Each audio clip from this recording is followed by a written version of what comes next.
اللهم صل على محمد وعلى آل محمد كما صليت على إبراهيم وعلى آل إبراهيم إنك حميد مجيد.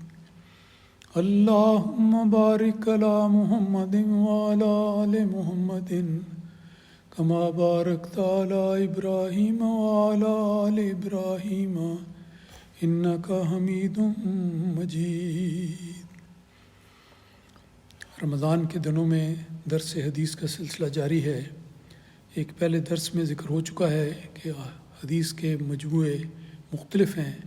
صحاح ستہ ہے، سب سے مقدم ہے، اور پھر اس کے علاوہ اور بھی احادیث کے مجموعے ہیں. ان میں سے چند ایک احادیث کا انتخاب ہر درس میں بیان کیا جاتا ہے.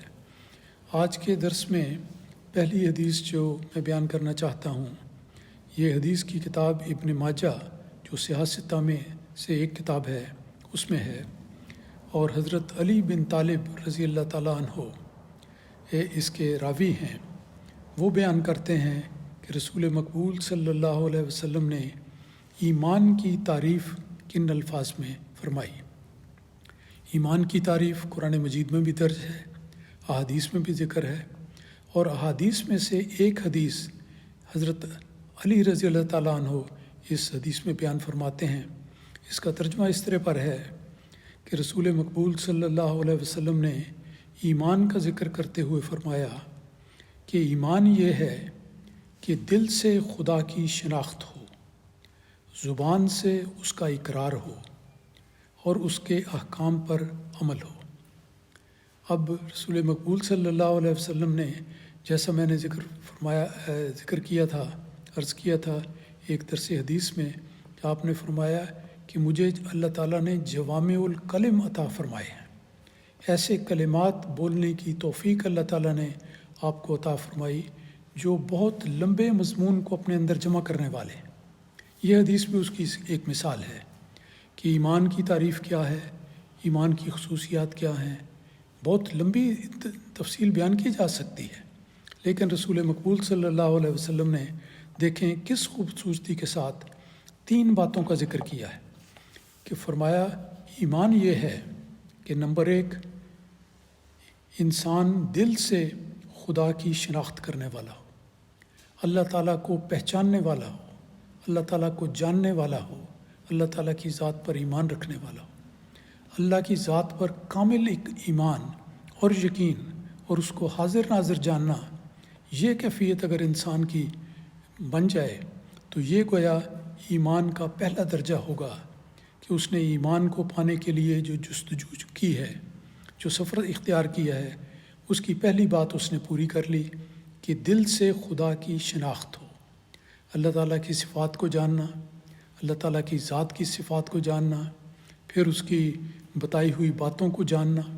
ان ساری باتوں کو سے انسان اللہ تعالیٰ کی شناخت کرتا ہے، پہچانتا ہے، اور جاننے کی کوشش کرتا ہے کہ اللہ تعالیٰ کا وجود کیسا ہے. اللہ تعالیٰ کی صفات قرآن مجید میں ذکر ہیں، صفات باری تعالیٰ کی حکمت کو جانتا ہے. تو دل سے خدا کی شناخت ہو، یہ ایمان کی پہلی نشانی ہے. صرف زبان سے اقرار، بسا اوقات انسان سنتا ہے لوگ بات بات میں خدا کا نام لیتے ہیں، کہتے ہیں لیکن پوچھو خدا کیا ہے تو اکثر کو پتہ ہی نہیں. تو یہ نہیں، بلکہ دل کے گہرائی میں اللہ تعالیٰ کی شناخت ہو تو یہ پہلا ایک مقام بنتا ہے. پھر فرمایا دوسری مثال یہ ہے کہ زبان سے اس کا اقرار ہو، کہ اللہ تعالیٰ پر ایک مومن کا ایمان ایسا ہے، یہ نہیں کہ اس کا کبھی ذکر ہی نہ ہو، بلکہ اس کی زبان پر اس بات کا ذکر بار بار آنا چاہیے اور ہونا چاہیے کہ خدا کیا ہے، میں کس طرح اسے تسلیم کرتا ہوں، کس طرح اس کا قرب پانے کی جستجو کرتا ہوں، اللہ تعالیٰ کی صفات کیا ہیں جن کو اخذ کرنے اور اپنانے کی میں کوشش کرتا ہوں. تو زبان سے اس بات کا اقرار کرنا کہ ایک خدا ہے جو اس صفت کا مالک ہے، یہ اس کا دوسرا مرحلہ آ جاتا ہے. اور تیسرا مرحلہ ایمان کا اس حدیث کے مطابق یہ ہے کہ اللہ تعالیٰ کے احکام پر عمل ہو. اب اللہ تعالیٰ کے احکام جیسا ذکر ہو چکا ہے بے شمار ہیں. قرآن مجید میں ہی 700 سے زائد احکامات کا ذکر ملتا ہے.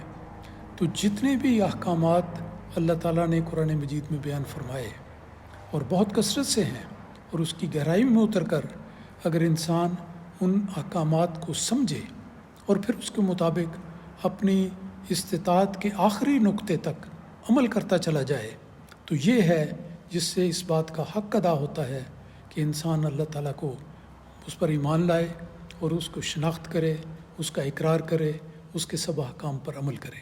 تو یہ 3 درجات اس حدیث میں بیان ہوئے ہیں کہ یہ ہے طریقہ صحیح طور پر اللہ تعالیٰ کی شناخت کا، اور جس کو دوسرے لفظوں میں معرفت الہی کہہ سکتے ہیں۔ معرفت الہی کے یہ 3 درجات ہیں اور 3 طریقے ہیں جو اس حدیث میں بیان ہوئے ہیں۔ اس کے بعد اگلی حدیث یہ بیان کرنے والی ہے کہ رسول پاک صلی اللہ علیہ وسلم نے ایک موقع پر فرمایا کہ اذا مات الانسان انقطع عنہ عملہ، کہ جب کوئی انسان مر جاتا ہے تو پھر کیا ہوتا ہے؟ فرمایا تو اس کے سب عمل ختم ہو جاتے ہیں۔ عمل کرنے کی گھڑی زندگی ہے۔ اگر انسان زندگی میں عمل نہ کرے تو مرنے کے ساتھ ہی عمل کا سلسلہ ختم ہو جاتا ہے۔ تو اس سے پہلا سبق یہ ملا اس حدیث مبارکہ سے کہ انسان کو اپنی زندگی کے ہر لمحے سے فائدہ اٹھانے کی کوشش کرنی چاہیے، کیونکہ اسی لیے اس دنیا کو دارالعمل کہا جاتا ہے کہ یہ عمل کرنے کا گھر ہے، عمل کرنے کا موقع ہے، عمل کرنے کی جگہ ہے۔ تو اس زندگی میں انسان کو عمل کرنا چاہیے، اور پھر اس کے بعد جو زندگی ہے وہ تو دارالجزا ہے، اس کا تو عمل کے نتیجے میں اس کی جو جزا اللہ تعالیٰ نے اس کو دینی ہے اس کو پانے کی جگہ ہے۔ تو فرمایا اس حدیث میں، اور یہ سارے ہی الفاظ بڑے ہی ایسے ہیں جو انسان توجہ سے پڑھے تو اس کے دل میں کھپ جانے والے ہیں۔ فرمایا اذا مات الانسان، جب انسان مر جاتا ہے، انقطع عنہ عملہ، اس کے سب عمل ختم ہو جاتے ہیں۔ یہ مراد نہیں کہ اس کے عمل اس کے لیے باعث اجر نہیں ہوتے، بلکہ یہ کہ مزید عمل کرنے کا موقع گزر چکا ہوتا ہے، کیونکہ موت آ گئی، اور مزید انسان اعمال میں اس رنگ میں نہیں بڑھتا، لیکن اللہ تعالیٰ کی طرف سے جزا میں بڑھتا چلا جاتا ہے۔ لیکن فرمایا کہ اس کے باوجود کہ یہ بات کہی جاتی ہے کہ جب انسان مر جائے تو اس کے عمل منقطع ہو جاتے ہیں، فرمایا رسول خدا صلی اللہ علیہ وسلم نے الا من ثلاثۃ، مگر 3 صورتیں ایسی ہیں جن میں مرنے کے بعد بھی انسان کے ذاتی عمل تو نہیں ہوں گے، لیکن نیک اعمال اور نیک کاموں کا اجر اس کو ملتا رہے گا، کیونکہ نیک کام کے نتیجے میں اجر ملتا ہے۔ تو جہاں تک اجر ملنے کا تعلق ہے وہ 3 طریقوں سے اس کو ملتا رہے گا اور مل سکتا ہے۔ ان طریقوں کا ذکر اس حدیث میں آتا ہے۔ فرمایا کہ 3 ایسے طریقے ہیں جن سے مرنے کے بعد بھی انسان کے اعمال کے اجر کا اعمال کے سلسلہ جاری رہتا ہے۔ فرمایا الا من صدقۃ جاریۃ، کہ پہلی بات صدقہ جاریہ ہے۔ یہ صدقہ جاریہ بڑی مشہور اصطلاح ہے، عام طور پر گفتگو میں بڑی کثرت سے بیان کی جاتی ہے۔ صدقہ تو نیکی کو کہتے ہیں، جاریہ کا مطلب ہے جو جاری رہنے والی ہے، ایسی نیکی جو جاری رہنے والی ہے۔ تو رسول پاک صلی اللہ علیہ وسلم یہ بیان فرما رہے ہیں کہ موت کے ساتھ انسان کے اپنے ذاتی ہاتھ سے پاؤں سے کرنے والے اعمال تو ختم ہو جاتے ہیں، بند ہو جاتے ہیں، موت کے بعد انسان کچھ نہیں کر سکتا، لیکن 3 ذریعے ایسے ہیں جن سے عمل کا طریقہ جاری رہتا ہے، اور وہ ہے من صدقۃ جاریۃ، ایسی کوئی نیکی انسان کر جائے جو جاری اور ساری ہے اور بعد میں بھی قائم رہنے والی ہے۔ مسجد دیکھیں، بڑی موٹی مثال ہے، یہ مسجد بنا دے انسان، اگر مسجد بنا دے، سارے کے سارا خرچ وہ دے دے، مسجد بن جائے، یا مسجد میں حصہ لے لے، وہ بھی ایک حصہ ہے، تو وہ اس کے لیے ایک مستقل اجر کا موجب چیز بن جاتی ہے۔ مسجد بنوا دیتے، کسی بعض علاقوں میں پانی کی کمی ہوتی ہے، وہاں کوئی کنواں بنوا دے، کوئی ٹیپ لگوا دے، کوئی اس طرح کا انتظام کر دے، نلکا لگوا دے کہ جہاں سے دیکھا جاتا ہے بعض ایسی دور دراز علاقے ہیں، پاکستان میں بھی تھر کے علاقے ہیں، افریقہ میں علاقے ہیں جہاں پانی نہیں ملتا، اور گدلا پانی ملتا ہے، پاک صاف پانی نہیں ملتا، تو وہاں پر اگر انسان کوئی کنواں لگوا دے، کوئی نلکا لگوا دے تو یہ بھی ایک اجر کا ذریعہ ہے۔ پھر اگر کسی کی مالی امداد کر دے تو وہ بھی ایک صدقہ جاریہ ہے۔ کوئی طالب علم ہے اس کو وظیفہ دے دے، کوئی غریب ہے اس کو کپڑے دے دے، کوئی مسکین ہے اس کو کھانا کھلا دے، بہت ساری نیکیاں ایسی ہیں جن کو اگر وہ کرے تو وہ ایک صدقہ جاریہ کے طور پر ہے۔ اور ایسی نیکی جو وقتی نہ ہو بلکہ لمبا عرصہ اس کا فائدہ چلنے والا ہو، اس کو صدقہ جاریہ کہتے ہیں۔ دوسری بات آپ نے فرمائی رسول پاک صلی اللہ علیہ وسلم نے، او علم ينتفع بہ، یا علم ایسا کہ جس سے لوگ فائدہ اٹھاتے رہیں، اس سے انسان پہلے خود علم حاصل کرے، پھر اس کو پھیلائے، خود سیکھے، لوگوں کو سکھائے۔ یہ طریق ہے کہ ایک علم بھی صدقہ جاریہ کے طور پر بن جاتا ہے، کہ ایسا علم جس سے لوگ فائدہ اٹھاتے رہیں۔ کوئی عالم ہے تو کتاب لکھ دے، کوئی ایسا آدمی ہے کوئی تقریر کر دے، کوئی اور مسئلے مسائل بتا دے، تو جو بھی اس طرح کی باتیں ہیں ان کو کرنے کے ذریعے علم سے فائدہ اٹھاتا آیا جائے۔ اب دیکھیں بزرگوں کی کتابیں پرانے زمانوں کی انہوں نے لکھی ہوئی ہیں، احادیث کی کتابیں ہم پڑھتے ہیں، قرآن مجید کے سب سے اول ہے، پھر اس کے بعد لوگوں کی کتابیں ہیں، ان کو پڑھ کر بھی انسان کو بے شمار حکمت کی باتیں نظر آتی ہیں، تو یہ بھی فائدہ اٹھانے کا ایک ذریعہ ہے۔ تو اپنے علم کو پھیلانا یہ بھی صدقہ جاریہ میں بن جاتا ہے۔ اور اس کے بعد آپ نے فرمایا او ولد صالح یدعو لہ، کہ یا یہ ہو کہ کوئی آدمی اپنے پیچھے ایسے اپنے بیٹے کو چھوڑ جائے، ایسا نیک لڑکا چھوڑ جائے جو اس متوفہ ماں باپ کے لیے دعا کرتا ہو۔